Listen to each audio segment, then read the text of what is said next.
Hello everyone, তো আশা করি তোমরা প্রত্যেকেই ভালো রয়েছে। তো আমরা আজকে 31শে ডিসেম্বরে কারেন্ট অ্যাফেয়ার্স এবং এর সাথে সাথে স্ট্র্যাটেজিক এবং জেনারেলসগুলো জানবো। তো চলো শুরু করি। প্রথম প্রশ্ন দেখো, ভাইব্রেন্ট ভাদরওয়া উৎসব কোন রাজ্যে পালিত হয়েছে? Option A Ladakh, Andhra Pradesh, Assam, Jammu Kashmir. তো সঠিক অ্যান্সার হচ্ছে option D, Jammu and Kashmir.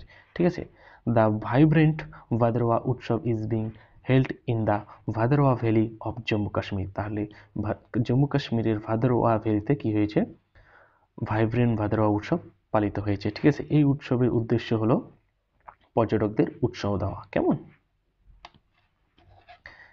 এবার লেফটেন্যান্ট গভর্নর অ্যান্ড অ্যাডমিনিস্ট্রেটরগুলো দেখে নাও।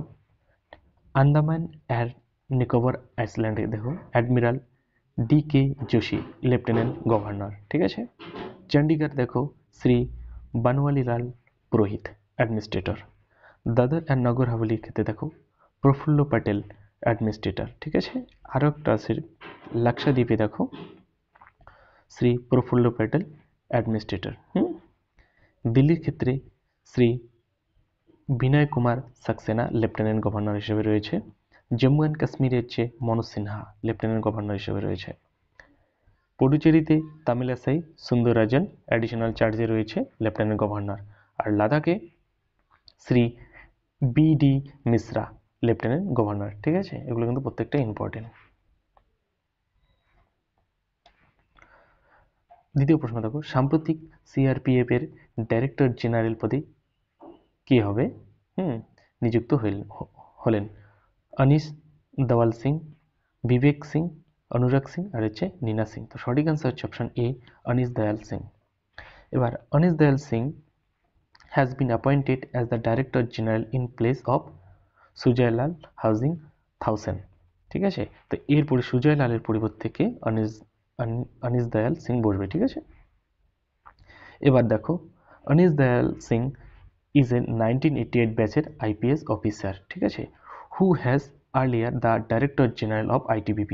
তিনি আবার কিছুদিন আগে ITBPর ডাইরেক্টর জেনারেল ছিলেন। তো এখন কিসের হবে? এখন হবে CRPF এর। কেমন? The director general of ITBP Rahul Rasgotra. ঠিক আছে, এবার দেখো CRPF সম্পর্কে দেখো, it is the largest of the central arm police forces in India. Establish কত সালে? 27 জুলাই 1939 সালে। এবং হেডকোয়ার্টার কথা সদর দপ্তর হচ্ছে দিল্লি। ঠিক আছে, এগুলো কিন্তু ইম্পর্টেন্ট। নেক্সট, সাম্প্রতিক the guide multi launch rocket system Fateh 2 কোন দেশ লঞ্চ করেছে? অপশানে আফগানিস্তান, পাকিস্তান, ইরাক আর হচ্ছে ইরান। তো সঠিক অ্যান্সার হচ্ছে অপশন অপশন বি হবে, পাকিস্তান হবে। ঠিক আছে, পাকিস্তান সাকসেসফুলি টেস্ট ফায়ার্ড করেছে ইন্ডিজিনাসলি অর্থাৎ স্বদেশী ডেভেলপ করেছে guide multi launch rocket system Fateh 2। তাহলে কি হবে অ্যান্সার? ফাতে 2 কে লঞ্চ করেছে? পাকিস্তান।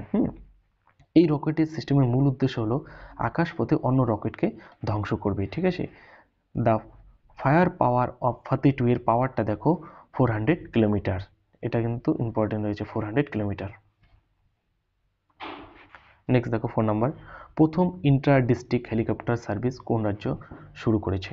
অপশানে উত্তরপ্রদেশ, বিহার, মহারাষ্ট্র, পশ্চিমবঙ্গ। তো সঠিক অ্যান্সার হচ্ছে অপশান এ, উত্তরপ্রদেশ। ঠিক আছে, the chief minister of Uttar Pradesh Yogi Adityanath has কি করেছে? স্টার্ট করেছে the states first Intra district helicopter service from বাটেশ্বর Agra two গোবর্ধনে in Mathura. তাহলে কি হবে? আগ্রা টু মথুরা। ঠিক আছে, এবার পর্যটকদের সুবিধা দেওয়ার জন্য এবং তাড়াতাড়ি পৌঁছার জন্য এটি লঞ্চ করা হয়েছে। নেক্সট, কার্বি ইউথ ফেস্টিভ্যাল 2024 কোন রাজ্যে অনুষ্ঠিত হতে চলেছে? অপশানে কেরালা, আসাম, অরুণাচল প্রদেশ আর হচ্ছে নাগাল্যান্ড। তো সঠিক অ্যান্সার হচ্ছে অপশান বি, আসামে। On 17 January 2024, Karbi festival will be organized in Difu in the state of Assam. তো আসামের কোথায়? দিপুতে এই কার্বি ইউথ ফেস্টিভ্যাল 2024 কি অনুষ্ঠিত হতে চলেছে। কেমন? চিফ গেস্ট হিসেবে থাকবে দেখো ভারতের রাষ্ট্রপতি দ্রৌপদী মুর্মু। ঠিক আছে, এবার রাজ্যের সংস্কৃতিকে এগিয়ে নিয়ে যাওয়ার জন্য এই উৎসবের মূল উদ্দেশ্য। তাহলে রাজ্যের সংস্কৃতিকে এগিয়ে নিয়ে যাওয়ার জন্য এই উৎসবের মূল উদ্দেশ্য। Next, other festival of Assam. আসামের ফেস্টিভ্যালগুলো ধরো Bihu festival, Karam Puja, Ambubachi festival, Dihing Patkai festival, Majuli festival. আসামের গভর্নর হচ্ছে গোলাপচন্দ্র, সিএম হচ্ছে হেমন্ত বিষ্ণু শর্মা, ক্যাপিটাল হচ্ছে দিসপুর। সাম্প্রতিক অযোধ্যা ইন্টারন্যাশনাল এয়ারপোর্ট নাম পরিবর্তন করে কি রাখা হয়েছে? Shri Ram international airport, Maharishi Valmiki international airport, Tulsidas international airport আর নরেন্দ্র মোদী ইন্টারন্যাশনাল এয়ারপোর্ট। তো সঠিক অ্যান্সার হচ্ছে option B, Maharishi Valmiki international airport. কেমন? Recently Ayodhya international airport in Uttar Pradesh state has been renamed করা হয়েছে মহারিষি বাল্মীকি ইন্টারন্যাশনাল এয়ারপোর্ট। তো কী নামে রাখা হবে এখন থেকে? Maharishi Valmiki international airport. ঠিক আছে, এটা দেখো, এটা 30শে ডিসেম্বরে প্রধানমন্ত্রী নরেন্দ্র মোদী কি করেছে? উদযাপন করেছে, মানে উদ্বোধন করেছে। 7 নম্বর দেখো, ওয়ার্ল্ড র্যাপিড চেস চ্যাম্পিয়নশিপ 2023 কোন ভারতীয় মহিলা রূপোর পদক জিতেছে? তো সঠিক অ্যান্সার হচ্ছে option A, Koneru Humpy. India's female chess player Koneru Humpy জিতেছে on the silver medal in the world rapid chess championship 2023 in health. তাহলে কোথায় হয়েছে দেখো? সামারকান্দ, উজবেকিস্তানের সামারকান্দে অনুষ্ঠিত হয়েছে world rapid chess championship 2023। In the final Koneru Humpy was defeated. তার মানে কনেরু হাম্পি কার দ্বারা হারিয়েছে? রাশিয়াস হচ্ছে আনাস্তাসিয়া। ঠিক আছে, তো আনাস্তাসিয়া কাকে হারিয়েছে? কনেরু হাম্পিকে হারিয়েছে। কেমন?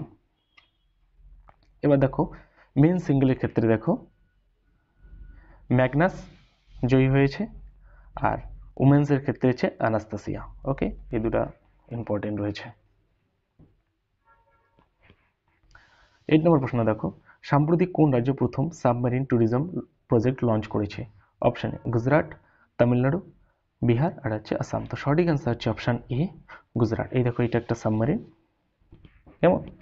Gujarat to unveil India's first submarine tourism in Dwarka. It will enable tourists to dive 100 metres below the sea in a submarine। অর্থাৎ ভূমি থেকে 100 মিটার নিচে গিয়ে এই যখন সাবমেরিন আছে তাদেরকে, পর্যটকদের তাদের আনন্দ দেবে। কেমন? এই সাবমেরিনটি তৈরি করে মাঝিগাঁও ডক লিমিটেড। কিছুদিন আগে ওশান গেট বলেছিল, তোমরা জানো যে নিচে গিয়েছিল, জলের নিচে গিয়ে বাস্ট হয়ে গিয়েছিল। নেক্সট, রাজস্থানের কোথায় প্রথম স্নেক পার্ক খোলা হবে? কোটা, জয়পুর, আলওয়ার আছে সরোহি। তো সঠিক অ্যান্সার হচ্ছে কোটাতে স্নেক পার্ক, রাজস্থানের প্রথম স্নেক পার্ক খোলা হবে। ঠিক আছে, Rajasthan first snake park will open in Kota. তাহলে কোথায় হবে? কোথায় খোলা হবে? কোটাতে। The central zoo authority has recently approved করেছে দিস, এটাকে অ্যাপ্রুভ করেছে। এর সাথে কত 29 Indians and 4 American species of snake can be kept রাখা হবে ইন কোটা স্নেক পার্ক। কেমন? নেক্সট, লাস্ট প্রশ্ন দেখো, কার্ড অন ফাইল টোকেনাইজেশন নিম্নে কে লঞ্চ করেছে? Option A reserve bank of India, state Bank of India, Central Bank of India, HDFC Bank. তো সঠিক অ্যান্সার হচ্ছে option A reserve bank of India. Card on file tokenisation এর উদ্দেশ্য দেখো, বিভিন্ন ক্ষেত্রে আমরা দেখো যে যেমন শপিং করার জন্য ফ্লিপকার্ট, অ্যামাজন এবং আরও বিভিন্ন ক্ষেত্রে আমরা কী করি, ডেবিট কার্ড, ক্রেডিট কার্ড আমরা ইউজ করে থাকি। সেক্ষেত্রে আমাদের মানে এত ইনফরমেশন আমরা দিই, প্রতারণা হওয়ার সম্ভাবনা থাকে। তাই এই সব থেকে রক্ষা করার জন্য এই Reserve bank of India card on file tokenisation চালু করেছে। ঠিক আছে, এটা একটা টোকেনাইজেশন থাকবে, যেমন ক্যাপচা কিছুক্ষণ পরপর চেঞ্জ হয়ে যায়। তো এটাও এরকম হবে, কিছুক্ষণ পরপর চেঞ্জ হয়ে যাবে। সেক্ষেত্রে আমরা সেফভাবে পেমেন্ট করতে পারবো। রিজার্ভ ব্যাঙ্ক অফ ইন্ডিয়া দেখো ফাউন্ড 1 এপ্রিল 1935-এ কলকাতায় গঠিত হয়েছে। তারপরে কি হয়েছে, 1937-এ কলকাতা থেকে সরিয়ে কোথায় হেডকোয়ার্টার কোথায় নিয়ে যাওয়া হয়েছে? মুম্বাইয়ে নিয়ে যাওয়া হয়েছে।